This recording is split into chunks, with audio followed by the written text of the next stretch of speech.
大家好，我是小慧，欢迎您来到我的频道。最近的天气特别的干燥，嗓子干痒、咳嗽的人特别的多。每到这个时候，我就会煮上一锅这样的汤给家人喝。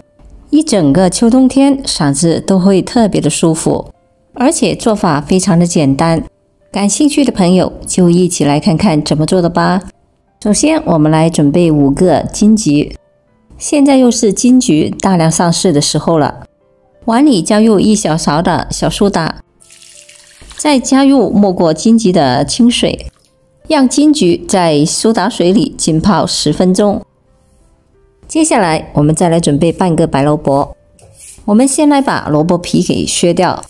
冬吃萝卜，夏吃姜，秋冬天正是吃白萝卜的时候，我们可以适量的多吃一些。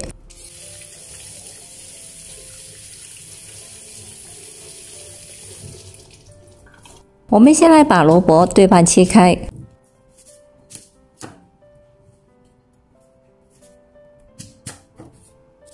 再来把萝卜切成小块。全部切好后，我们把它放入锅里。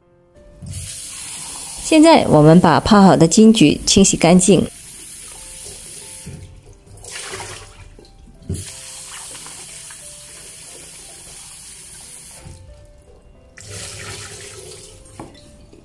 洗干净的金桔，我们把它对半切开，然后我们用一个小工具把金桔的核给挑出来，一定要把这些核给挑干净，要不煮出来的汤就会有点苦味。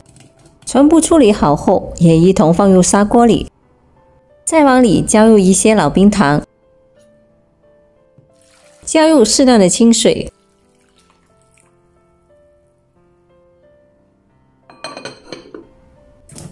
先开大火给它煮开，水开后转小火，再继续煮20分钟。